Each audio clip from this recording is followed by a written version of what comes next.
جن میں زیادہ تر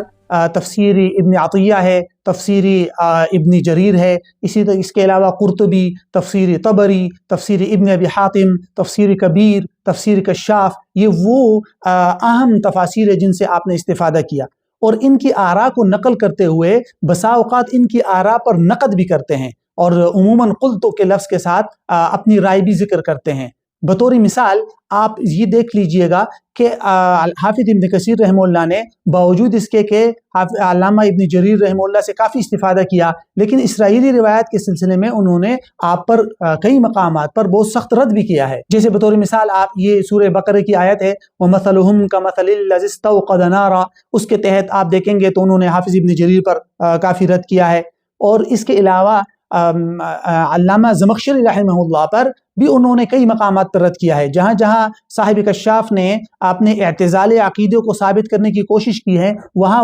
حافظ ابن کثیر رحمہ اللہ نے ان پر نقد بھی کیا ہے۔ مثال کے طور پر قرآن مجید کی جو آیت ہے کہ ختم اللہ علی قلوبہم، اس سلسلے میں علامہ زمخشری جہاں یہ بات ثابت کرنے کی کوشش کرتے ہیں کہ دلوں کو پر مہر لگا دینا یہ قبیح عمل ہے، اور اللہ کی طرف اس قبیح عمل کی نسبت درست نہیں ہے، اور اپنے اس اعتزالی عقیدے کو ثابت کرنے کی کوشش کرتے ہیں، تو وہاں حافظ ابن کثیر رحمہ اللہ نے ان پر سخت نقد کیا ہے۔ تو اس طرح قدیم اہل علم سے تفسیر میں استفادہ بھی کیا ہے اور ان پر نقد بھی کیا ہے۔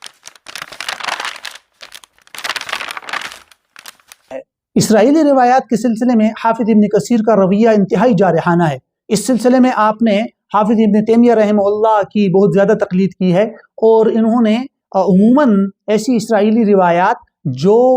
یا تو موضوع ہے یا من گڑت ہے، ان کے موضوع ہونے کا خصوصی طور پر ذکر کیا ہے، اور اسرائیلی روایات کے معیار اور اسرائیلی روایات کو پرکھنے کے لیے تفسیر ابن کثیر کو انتہائی معتمد تفسیر سمجھا جاتا ہے، کیونکہ حافظ ابن کثیر رحمہ اللہ کو علم الرجال اور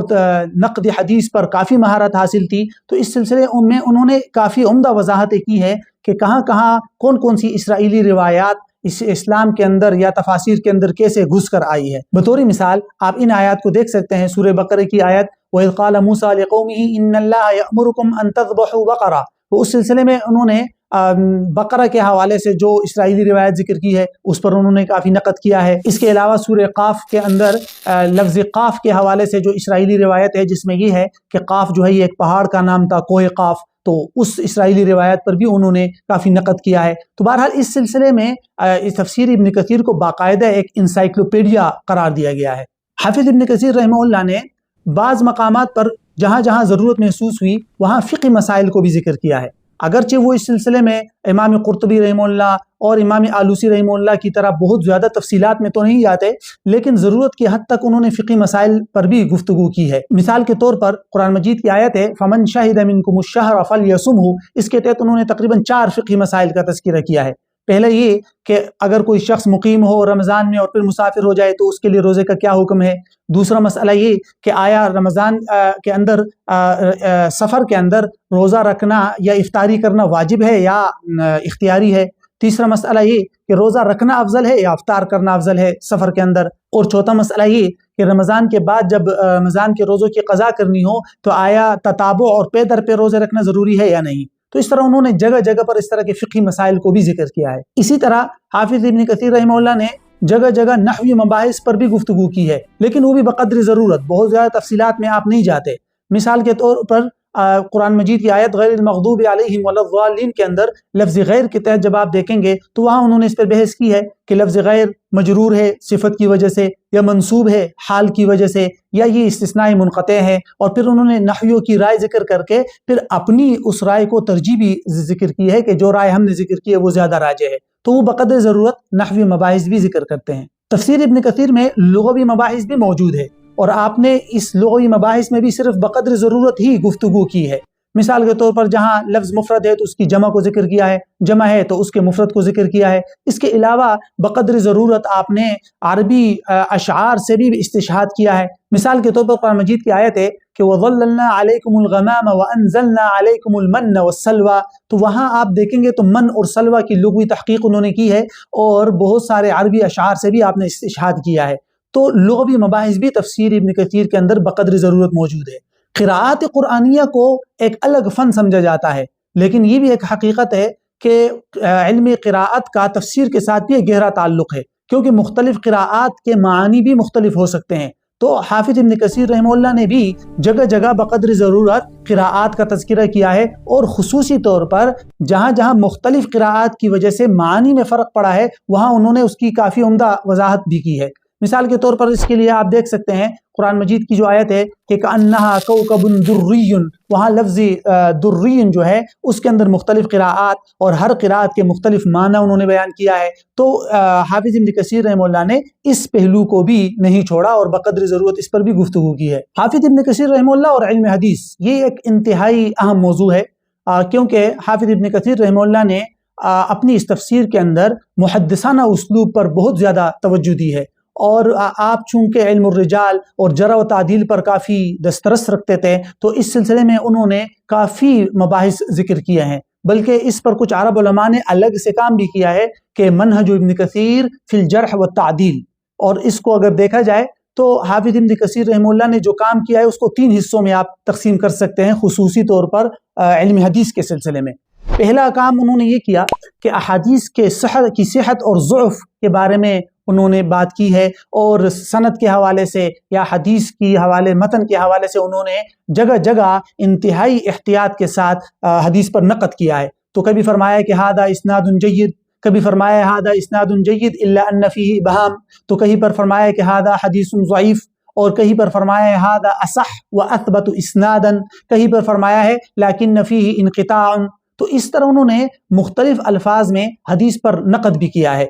دوسرا جو کام انہوں نے کیا ہے وہ یہ کہ انہوں نے جگہ جگہ پر راویوں پر جرح بھی کی ہے، اور یہ جرح انہوں نے انتہائی احتیاط پر مبنی الفاظ کے اندر کی ہے۔ انہوں نے اس سلسلے میں غلو سے کام نہیں لیا۔ مثال کے طور پر محمد بن سعید الکلبی جو راوی ہے اس پر گفتگو کرتے ہوئے آپ ایک جگہ لکھتے ہیں کہ ھذا الحدیث مدارہ علی محمد بن سعید الکلبی وہو ممن لا یحتج بمن فرد به، کہ اس حدیث کی سند کا مدار کلبی پر ہے، اور کلبی اگر کسی حدیث کی روایت میں متفرد ہو تو اس سے احتجاج کرنا درست نہیں ہے۔ اسی طرح وہ دوسری جگہ ایک راوی سنان ابن سعد کے بارے میں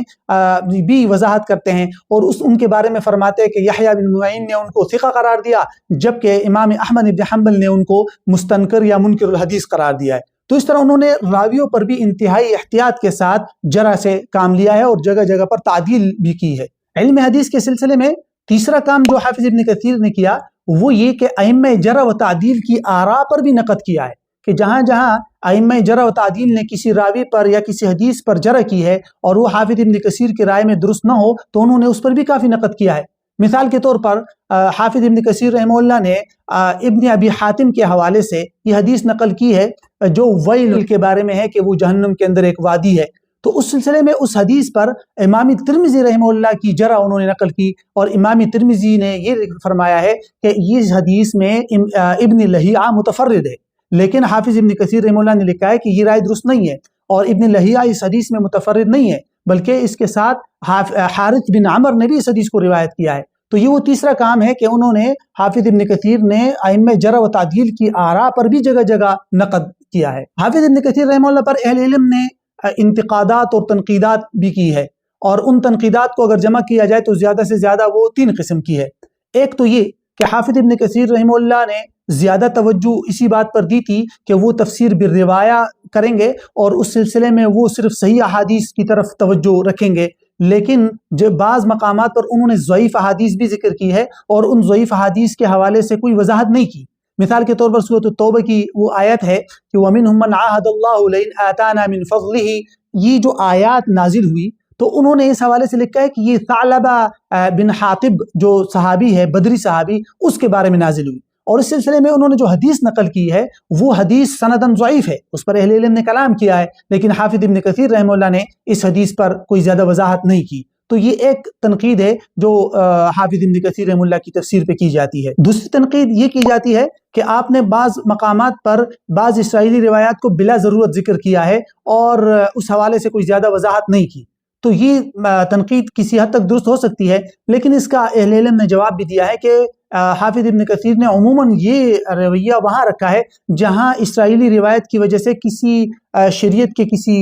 مسئلے پر یا عقیدے پر زد نہ پڑتی ہو، تو وہاں انہوں نے کوئی زیادہ وضاحت نہیں کی۔ لیکن عموماً انہوں نے اسرائیلی روایات کے حوالے سے کافی وضاحت کر کے ہی آگے بڑھے ہیں۔ اور تیسرا اعتراض آپ پر یہ کیا جاتا ہے کہ آپ نے علم لغت سے بالاستیعاب استفادہ نہیں کیا، یا اہل لغت کے کلام کو زیادہ استیعاب کے ساتھ ذکر نہیں کیا، لیکن واضح ہے کہ یہ اعتراض اتنا قوی نہیں ہے۔ حافظ ابن کثیر رحمہ اللہ نے بقدر ضرورت ہی اہل لغت کے کلام کو نقل کیا ہے، تو اور اسی لیے کیونکہ یہ تفسیر ہے بھی تفسیر بالروایہ، تو جہاں انہوں نے ضرورت محسوس کی وہاں انہوں نے اہل لغت کے کلام کو نقل کر دیا ہے۔ تفسیر ابن کثیر کی اہل علم نے بہت ساری تلخیصات بھی لکھی ہے، جس میں ایک مصر کے مشہور محقق شیخ احمد محمد شاکر نے ایک تفسیر لکھی جس کا نام ہے عمدۃ التفسیر عن الحافظ ابن کثیر۔ یہ ایک تلخیص ہے جو انہوں نے سورہ انفال تک لکھی تھی، شاید بعد میں کچھ اہل علم نے اس کو مکمل بھی کیا ہے۔ اسی طرح دوسری جو تلخیص ہے وہ شیخ محمد نصیب رفاعی نے لکھی ہے، اور اس کا نام ہے تیسیر العلی القدیر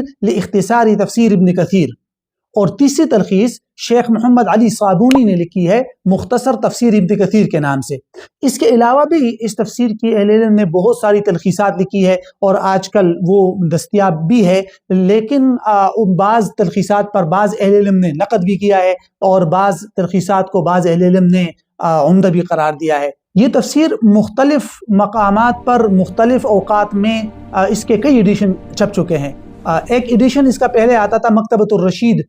ریاض سے، اور اس کی ایک خصوصیت یہ تھی کہ اس تفسیر کے آخر میں تقریباً 60-61 صفحات پر ایک موضوعاتی فہرست ہوا کرتی تھی، جس میں تفسیر ابن کثیر کے اندر جن موضوعات پر بحث کی گئی ہو ان موضوعات کی فہرست بنا کر آخر میں لگائی گئی تھی۔ تو جن اہل علم کو اس طرح موضوعات کو مد نظر رکھ کر تفسیر ابن کثیر کو دیکھنا ہو، کہیں پر درس دینا ہو یا ضرورت ہو، تو وہ اس نسخے سے استفادہ کر سکتے ہیں۔ علاوہ اس تفسیر کے 2 ایڈیشن کافی عمدہ ہے، اور دونوں کی عمدگی یا معیاری ہونے کے الگ الگ وجوہات ہیں۔ پہلی جو ہے وہ تخریج احادیث کے حوالے سے کافی عمدہ ہے، اور دوسری جو ہے وہ ضبط نص اور الفاظ اور تدقیق کے حوالے سے کافی عمدہ ہے۔ حدیث اور روایات کی تخریج کے سلسلے میں جو عمدہ نسخہ ہے وہ دار ابن جوزی سے چھپا ہے 8 جلدوں میں، اور اس کی دوسری طباعت کافی عمدہ ہے جس میں ابو اسحاق الجوینی کی تحقیق کو مد نظر رکھا ہے، اور اس پر مزید کام حکمت بن بشیر نے کیا ہے، اور اس پر نگرانی سعد بن فواز نے کی ہے۔ اس کے علاوہ